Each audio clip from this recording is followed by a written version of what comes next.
Tiempo delante. Padre, te damos gracias, Señor. Gracias por tu bondad, por tu amor, por el cuidado que has tenido de cada uno de nosotros, Señor. Te damos gracias porque estamos en la recta final, Dios, de un proyecto que inició hace casi 3 años en el corazón de cada uno de mis hermanos, Dios, y tú los has sostenido, los has llevado, tal vez algunas veces con cansancio, otras veces con ganas y otras muchas veces sin ganas, pero han permanecido, Dios. Lo importante no es cómo iniciamos, lo importante es cómo acabaremos y por supuesto que acabemos. Yo te pido, Dios, que le sigas poniendo todos los recursos necesarios para que puedan terminar este tiempo. Muchos de nosotros, Dios, a lo largo de nuestra vida dejamos muchas cosas inconclusas, pero esta vez no será lo mismo, Señor. No será lo mismo, porque nos hemos determinado, Dios, en terminar todo lo que nos proponemos. Por favor, permite, Dios, que tu camino sea el mismo camino que estemos transitando nosotros y que esta clase, Señor, podamos entenderle el día de hoy y que tú nos hables en particular, Señor, a cada uno de nosotros, lo que habremos de ver en Apocalipsis. Ponemos en tus manos este tiempo, Dios, pidiéndote que tú te entrones en esta clase, en el nombre de nuestro Salvador Jesús. Amén y amén. Bien, pues iniciamos con Apocalipsis. Apocalipsis, por supuesto, es un libro por excelencia escatológico.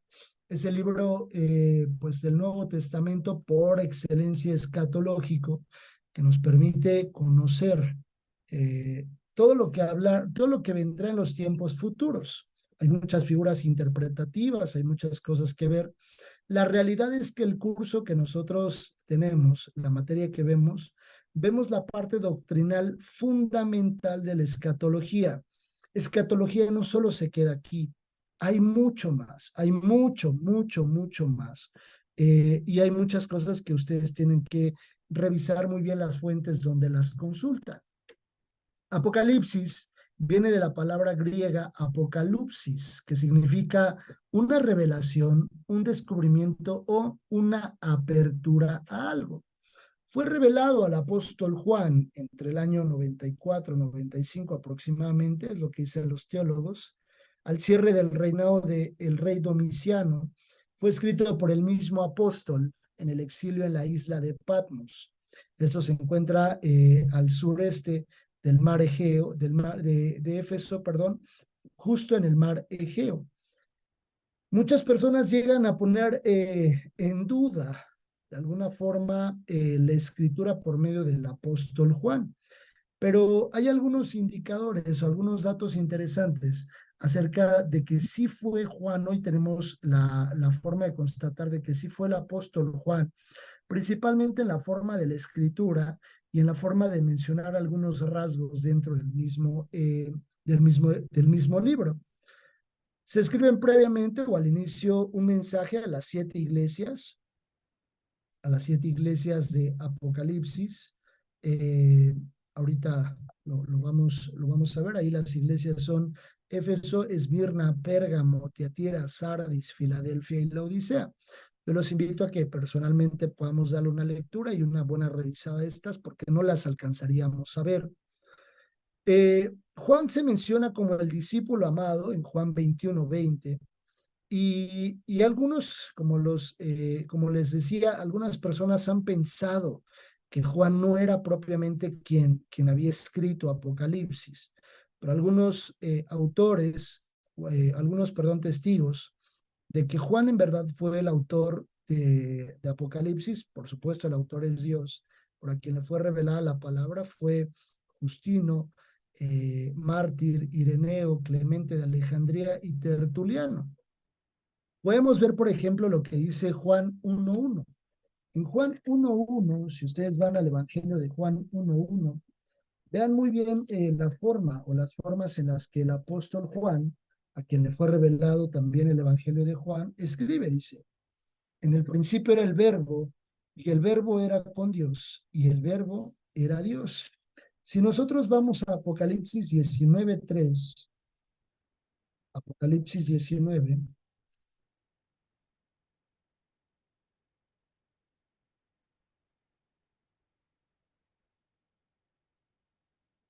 Apocalipsis 19:13, perdón, dice: El jinete del caballo blanco, que aquí es Jesús, estaba vestido de una ropa teñida en sangre y su nombre es el Verbo de Dios.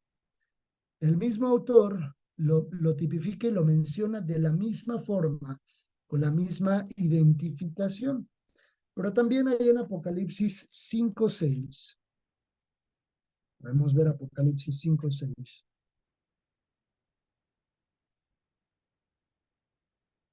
Dice la Biblia. Y miré y vi que en medio del trono y de los cuatro seres vivientes y en medio de los ancianos estaba en pie un cordero, como inmolado, que tenía 7 cuernos y 7 ojos, los cuales son los 7 espíritus de Dios enviados por toda la tierra. Y lo menciona como el cordero. Juan 1:29 dice la Biblia. El siguiente día vio Juan a Jesús que venía a él y dijo: He aquí el Cordero de Dios que quita el pecado del mundo. Hay muchas evidencias de que Juan fue el escritor o fue a quien se le entregó. Es interesante que Juan estuvo a punto de morir como mártir, pero Juan no muere como mártir. Juan muere pues ya de edad anciana, eh, después de haber sido revelado el Apocalipsis en la isla de Patmos. Pero fue a causa del Evangelio, a causa de que Juan estaba compartiendo el Evangelio, fue que lo toman preso y empieza a pasar todo este proceso hasta que llega a la isla de Patmos. Apocalipsis, al ser un libro profético, contiene poca información histórica, a reserva de las 7 iglesias que les mencionaba, ubicadas en Asia Menor, perdón, que hoy es la parte de Turquía. Hay que cuidar mucho, mucho la interpretación del Apocalipsis porque de repente algunas personas dicen unas cosas y otras. Para estudiar las 7 iglesias, yo les sugiero evaluar muy bien el contexto cultural, el significado del nombre, el periodo escatológico al que se refieren esas, porque dentro de las iglesias, el mensaje a las iglesias, propiamente hay entre líneas un mensaje escatológico para los diferentes tiempos, es como una línea del tiempo. El mensaje que se le da a la iglesia, por ejemplo, a la iglesia que se le menciona: has dejado tu primer amor, yo te daré de comer del maná y probarás del fruto, etc., etc. ¿Cómo aplica para nosotros este mensaje en este tiempo? Hablando de la parte de escatología, ¿cómo podemos tomar un aprendizaje espiritual? Todo iniciará en el rapto. Apocalipsis iniciará en el arrebatamiento. Y dice Tesalonicenses, ya lo hemos leído, y dice: los muertos en Cristo resucitarán primero, y los que habremos quedado no vamos a ir primero que ellos, sino que nos vamos a encontrar juntamente con ellos en las nubes junto con Cristo para reinar por toda la eternidad. Ajá. Y en Corintios dice: no todos dormiremos, pero sí seremos transformados. Habla de un cuerpo transformado, físicamente un cuerpo transformado. El, el, el, o la evidencia bíblica que nosotros podemos tener es que no, es que cuando Jesús resucitó, Jesús habitaba en la tierra. Jesús era visible. Jesús no era como un alma ahí penando en las calles, caminaba, tenía interacción, incluso comía, consumía alimentos, porque lo vemos en la Biblia, pero sí hacía cosas sobrenaturales, como de repente aparecer en lugares que estaban completamente cerrados y entraba de la nada y nadie sabía cómo ni por dónde entró. Había cosas muy interesantes que Dios nos permite ver en la Biblia. No dice que sea así nuestro cuerpo, pero creemos, por esa referencia que tenemos, que es muy probable que el cuerpo sea así, ¿no? Oye, ¿lo puedes asegurar al 100%? No, porque no lo dice la Biblia, pero es interpretativo. Tomamos esas fuentes para poderlo interpretar que pudiera ser de esa forma. Hechos 1:6 dice, en el capítulo 1 de Hechos, cuando Jesús asciende al cielo, hay algo que les dice: se les aparecen 2 ángeles y les dice a los discípulos que estaban allí: ¿por qué lloran? El mismo que se está yendo es el mismo que va a regresar. y Él vendrá. Hay una promesa de regresar, pero también hay una promesa en el Evangelio de Juan, donde Jesús dijo, voy a ir a preparar morada, porque donde yo esté, allí estará el Padre, y ustedes van a estar allí conmigo. La promesa de Jesús es que nosotros moremos juntamente con Él. Primer carta a los Corintios 16:22 habla de Maranata, que en su interpretación es Cristo viene. Y la Biblia dice en Apocalipsis al cierre, he aquí yo vengo pronto. Han pasado alrededor de 2000 años, desde que Jesús, 2023, desde que Jesús nació, hasta qué momento se cumplirá esa promesa, no lo sabemos, no sabemos cuándo será, pero si Jesús lo prometió, es algo que se va a cumplir. Cristo vendrá por su iglesia. Daniel 9:27, ya vimos las 70 semanas de Daniel, que luego le vamos a hacer examen al hermano Mario porque ya se la sabe de memoria. Y eh, yo sé que de repente pueden ser muy confusas, pero la esencia del aprendizaje es lo importante. La parte doctrinal, ya con base las vayamos estudiando más, bueno, pues las aprenderán. Pero inicia Apocalipsis, iniciaremos a ver Apocalipsis en el capítulo 4. Apocalipsis 4.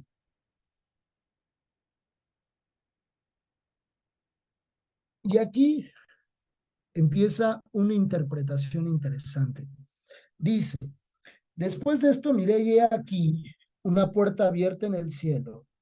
Cuando dice después de esto, miré, cuando dice después de esto, habla el último mensaje a la iglesia es el mensaje a la Odisea.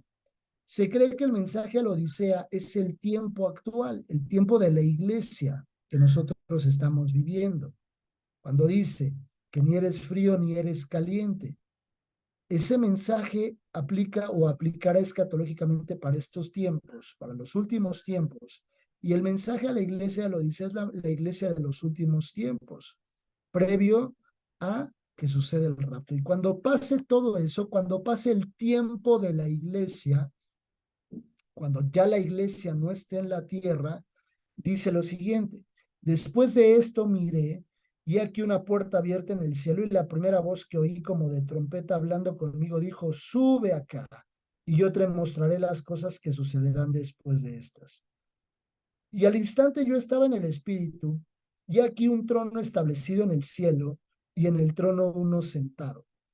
Yo cuando leo estos versículos en Apocalipsis, me imagino un Juan completamente, pues como ido, ¿no? Como en otra dimensión completamente, estando en ese lugar, es como si yo estuviera aquí en mi habitación y aquí de repente dejo de ver las cosas como las veo y empiezo a ver todo esto que empieza a decirle Dios en Apocalipsis, porque Él lo vio.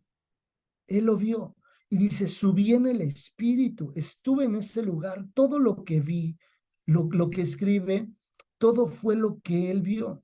En el espíritu él estuvo en ese lugar. Juan observó cada una de las cosas que podemos leer. Y al instante yo estaba en el espíritu y aquí un trono establecido en el cielo y en el trono uno sentado. Y el aspecto del que estaba sentado era semejante a piedra de jaspe y de cornalina, y había alrededor del trono un arco iris, semejante en aspecto a la esmeralda. El arco iris solamente era de color verde, no tenía todos los colores que hoy conocemos del arco iris. Dice que solamente era color esmeralda, un color verde, que hace una referencia a esperanza, porque en él hay esperanza. Y alrededor del trono había 24 tronos, y vi sentados en los tronos a 24 ancianos, vestidos de ropas blancas, con coronas de oro en sus cabezas. Esta es una de las partes interpretativas más interesantes en Apocalipsis. Algunos han mencionado que los 24 ancianos es la figura de las 12 tribus y los 12 apóstoles, y que serán las 12 tribus y los 12 apóstoles, que sumados 12, los 12 y 12 dan 24. Pero la realidad es que al visualizar lo que tenían en la cabeza, que son coronas, podemos interpretar que la figura de los 24 ancianos se refiere a la iglesia. Los 24 ancianos en Apocalipsis hacen una referencia a la iglesia. ¿Por qué? Porque en el tribunal de Cristo sucederá que se entreguen coronas. La iglesia va a recibir coronas. ¿Cuáles son esas coronas? Coronas de reconocimiento. Coronas que se le entrega a la iglesia por haber hecho la obra que Dios preparó para que nosotros ejecutáramos en la tierra. Jesús entregará coronas, son esas mismas coronas que los 24 ancianos entregan a los pies del Padre. 24 ancianos no es Israel, porque Israel no tiene, en este punto, Israel aún no está en el cielo. Israel es perseguido por el gran dragón y aquí podemos ver muchas cosas que se están cumpliendo desde este tiempo. Isaías habla mucho de los dolores y los gemidos que saldrán de Israel pidiendo su redención. Israel ha sido muy perseguido, muy dañado desde siempre. Pero llegará un punto en el que Israel, o sea, que la iglesia ya no estará, e Israel estará en la tierra y la persecución será mucho más fuerte sobre Israel. Habrá un punto en el que estarán casi contra las cuerdas y ahí sucederá el Armagedón. Para este tiempo, Israel no está en el cielo. Israel no es parte de los que están en el cielo en el periodo de los 7 años que corre el Apocalipsis. Tampoco son los mártires. Los mártires los veremos más adelante. Aquí habla acerca de la iglesia. Cuando dice que tenían coronas en sus cabezas, la palabra en el original hace referencia al vocablo griego que se nombra estéfanos. Estéfanos en ese tiempo, en el tiempo de Juan, era una corona que se le entregaba a aquellos que competían en una competencia como de Juegos Olímpicos y se le entregaba por un reconocimiento, como en la actualidad les entregan una medalla, en ese tiempo les entregaban una corona, haciendo referencia al reconocimiento que podrían tener ellos por la carrera que habrían corrido. Como lo dice el apóstol Pablo, una carrera, he corrido, y he corrido la buena batalla, he llegado hasta el final. Eso dice el apóstol, como si fuera algo que se tenía que premiar. Y esta corona hace referencia a eso. Y del trono salían relámpagos y truenos y voces. Delante del trono ardían 7 lámparas de fuego, las cuales son los 7 espíritus de Dios. Recuerdan que en Isaías vimos los 7 espíritus cuando vimos el candelero. Espíritu de sabiduría, Espíritu Santo, etc. Son 7 virtudes que contiene el Espíritu Santo. El Espíritu Santo mora en nosotros y el Espíritu Santo que mora en Jesús. Es otro de los versículos que yo tomo como referencia para mencionar que el Espíritu Santo estará en el cielo. Vuelvo y repito, yo creo que no es una pregunta como a discutir si el Espíritu Santo se va o se queda. ¿Por qué? Porque lo veo acá. Dice, el trono salían relámpagos y truenos y delante del trono ardían 7 lámparas de fuego, las cuales son los 7 espíritus de Dios. Pero la misericordia, por medio de la omnipresencia de Dios, seguirá manifestándose en la tierra. Seguirá manifestándose en la tierra. Y delante del trono había como un mar de vidrio semejante al cristal, y junto al trono y alrededor del trono 4 seres vivientes llenos de ojos delante y detrás. Los 4 seres vivientes hacen referencia a todo ser angelical o todo ser viviente que habita en el cielo. Son figura de querubines que habitan en la santidad de Dios y cada uno se manifiesta en un lenguaje simbólico. Ahorita los vamos a ver cada uno. De hecho, hay como algunas referencias. Yo no las tomaría, la verdad, porque no sé si así sea. Yo tampoco me los imagino así, pero cuando dice que estaban llenos de ojos, porque dice seres vivientes llenos de ojos delante y detrás. Luego hay unas imágenes que hasta me causan como mucha comezón, porque a mí me da tripofobia, no sé si alguien sabe lo que es tripofobia, pero hay unas imágenes que ponen luego en las redes sociales donde ponen así como un ser angelical y que está todo, es como una bola toda llena de ojos alrededor y con alas, ¿no? La verdad, yo no me los imagino así. Yo no me imagino así a los ángeles, pero más bien lo veo en la parte interpretativa, porque si dice que están llenos de ojos, a mí me hace referencia más como a que todo es vigilado en el cielo, porque la figura de los ojos pues es observar, vigilar, ver. Entonces yo creo que es más bien la parte de decir, bueno, pues todo está siendo 24/7 vigilado por Dios desde el cielo. ¿Por qué también pienso eso? Porque si recordarán cuando leímos Daniel y se le dan las 70 semanas a Daniel, el ángel le dice, el ángel Miguel, porque eres muy amado, se dio la orden desde el cielo de que atendiéramos tu oración. Cuando le entregan las 70 semanas de Daniel, que viene el arcángel Miguel a decírselo, porque todo está siendo observado y escuchado 24/7 en el cielo. Y el primero era semejante al león, dice. Y el primer ser viviente era semejante a un león, el segundo semejante a un becerro, y el tercero tenía rostro como de hombre, y el cuarto era semejante a un águila volando. Y los cuatro seres vivientes tenían cada uno 6 alas, y alrededor y por dentro estaban llenos de ojos, y no cesaban día y noche decir, Santo, Santo, Santo, es el Dios Todopoderoso, el que era, el que es y el que ha de venir. Y siempre que aquellos seres vivientes dan gloria y honra y acción de gracias al que está sentado en el trono, al que vive por los siglos de los siglos, los 24 ancianos se postran delante del que está sentado en el trono. Vean lo que dice. La figura de la adoración y la reverencia a Dios. ¿Quién hace eso hoy en día? La iglesia. La iglesia es quien tiene la figura de la adoración.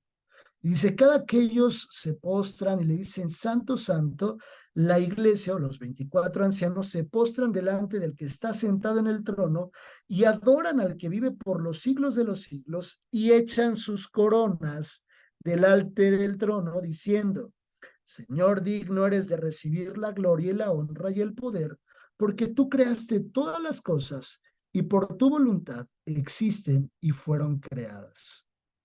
Ellos entregan las coronas. Estas cuatro figuras de el león, el becerro, el hombre y el águila hacen referencia a características de todos estos seres angelicales.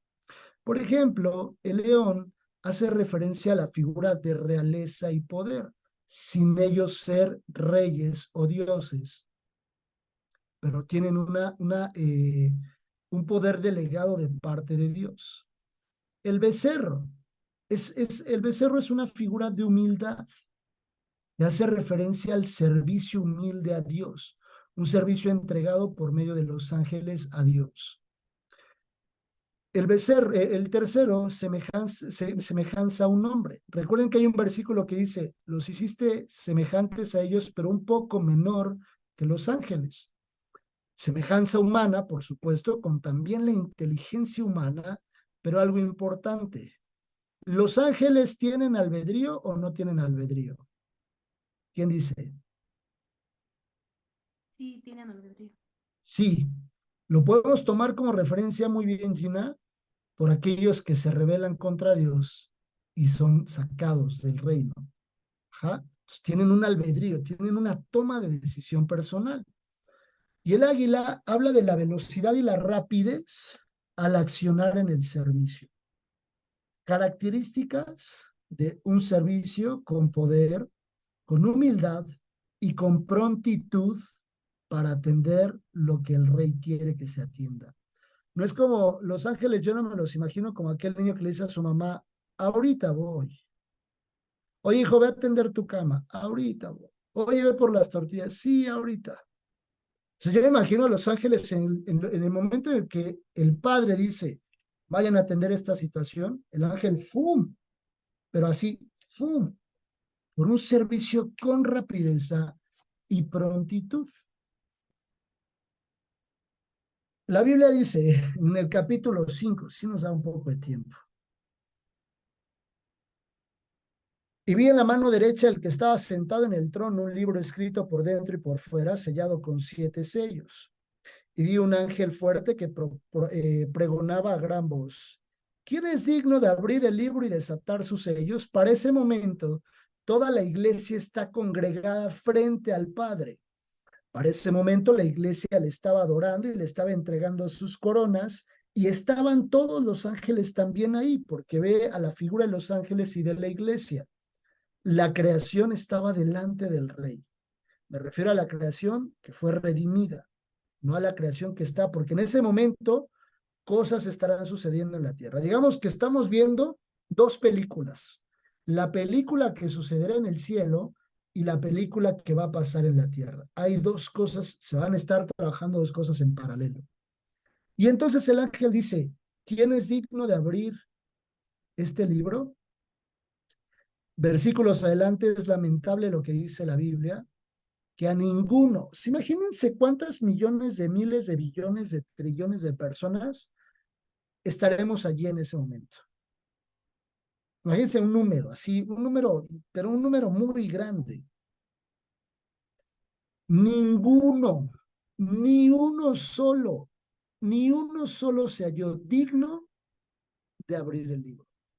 Es decir, que de toda la humanidad, de miles de millones de personas que han habitado en la tierra, ni uno solo es digno. Ni uno solo se fue sin pecar. Es interesante, para que cuando una persona empieza a perder el piso y su corazón se empiece a exaltar, podamos recordarle este versículo y decirle: híjole, hermano, ¿qué crees? Que en el cielo ni uno solo se halló digno. Y mira, tú ya estás perdiendo el piso, ¿verdad? Ni uno solo se halló digno. Ni uno se fue en ceros. Ni uno se fue así con el récord en 100%, es decir, lo hizo 100% bien. Ninguno. Dice: y ninguno, ni en el cielo, ni en la tierra, ni debajo de la tierra, podía abrir el libro, ni aún mirarlo. Y lloraba yo mucho, ¿quién? Juan, porque no se había hallado ninguno digno de abrir el libro, ni de leerlo, ni de mirarlo. Imagínense lo que decía Juan en ese momento: no lo puedo creer. Tantas miles de millones de personas y ni uno se fue en ceros. Verdaderamente, ni uno. Y uno de los ancianos me dijo, vean la figura del anciano también, de los 24 ancianos. Uno de los 24 le dijo: no llores. He aquí el león de la tribu de Judá, la raíz de David, ha vencido para abrir el libro y desatar sus 7 sellos. ¿Quién más lo iba a conocer que uno de la iglesia? ¿Quién más que uno de los redimidos de este tiempo iba a conocer, iba a decirle: no te preocupes, Juan, no te preocupes? Ninguno lo logramos, ninguno fuimos suficientes, pero hubo uno solo, y con él bastó: el león de la tribu de Judá. Y ahí entra en función nuestro amado Jesús, y dice: y miré y vi que en medio del trono de los 4 seres vivientes y en medio de los ancianos estaba en pie un cordero como inmolado, que tenía 7 cuernos y 7 ojos, los cuales son los 7 espíritus de Dios enviados por toda la tierra. Y vino y tomó el libro de la mano derecha del que estaba sentado en el trono. ¿Quién estaba sentado en el trono? El Padre. Y cuando hubo tomado el libro, los 4 seres vivientes y los 24 ancianos se postraron delante del Cordero. Todos tenían arpas y copas de oro llenas de incienso, que son las oraciones de los santos. Y cantaban un nuevo cántico diciendo: digno eres de tomar el libro y de abrir sus sellos, porque tú fuiste inmolado y con tu sangre nos has redimido para Dios de todo linaje y lengua y pueblo y nación, y nos has hecho para nuestro Dios reyes y sacerdotes, y reinaremos sobre la tierra. Y miré y oí la voz de muchos ángeles alrededor del trono y de los seres vivientes y de los ancianos, y su número era millones de millones, que decían a gran voz: el cordero que fue inmolado es digno de tomar el poder, las riquezas, la sabiduría, la fortaleza, la honra, la gloria y la alabanza, y a todo lo creado que está en el cielo y sobre la tierra y debajo de la tierra y en el mar y a todas las cosas que en ellos hay, oí decir al que está sentado en el trono y al Cordero, sea la alabanza, la honra, la gloria y el poder por los siglos de los siglos. Los 4 seres vivientes decían amén, y los 24 ancianos se postraron sobre sus rostros y adoraron al que vive por los siglos de los siglos. Qué bonitos versículos después. El tiempo de la iglesia siendo redimida, adorando al que vive y reina por los siglos de los siglos. Yo creo que Juan allí, justo allí, nos vio a nosotros. Allí nos estaba viendo a nosotros, Juan. Entre la multitud de los miles de millones que dicen, porque dice que eran millones de millones, perdón, entre esa multitud, ahí andaba el Paquito Barcelata, ahí andaba mi hermano Mario, mi hermana Katy, Sin, mi hermana Isa, Charlie, Gina, Alberta, todos estábamos allí. Ahí nos vio. Previamente a que nosotros lo vivamos, él, Juan, había visto a la iglesia entregando sus coronas y adorando al que vive por los siglos de los siglos. Esta es la introducción de Apocalipsis. Ya vamos a entrar la siguiente semana a los primeros siete sellos, bueno, los 7 sellos más bien, porque cada uno de los sellos del libro que estaba en la mano del que estaba sentado en el trono contenía un juicio sobre la tierra. Los primeros 4 son conocidos como los jinetes del Apocalipsis y lo veremos ya la siguiente clase. ¿Alguna duda o algún comentario? ¿Todo está claro? ¿Todo bien? Perfecto. Yo tengo una pregunta. Sí, sí. De las parábolas escatológicas que dijo, tengo ubicadas las parábolas de Jesucristo en la Biblia, pero no entiendo si de esas parábolas hay alguna distinción entre cuáles son escatológicas. Ahí está ahí está la parte interesante. Justo la parte interesante que tenemos que revisar. Voy a dar un ejemplo. Todas las parábolas tienen algo de escatología porque hablan de la salvación. Hace una comparación entre la salvación, porque al final de la parábola dice, y así se le hará a aquellos que no lo hagan o no obedezcan, y a los que no, y los que obedezcan, pues tendrán esta consecuencia, ¿no? Así terminan las parábolas. Pero, por ejemplo, la parábola de las vírgenes. Cuando llegan las vírgenes y tocan la puerta y dicen, ya no se les permite el acceso, ya ustedes ya no pueden entrar. ¿Qué parte de escatología tiene? Justo que hay que estar preparados porque a veces la gente dice, es que las vírgenes, hubo unas que se durmieron y otras no. No, todas las vírgenes se quedaron dormidas.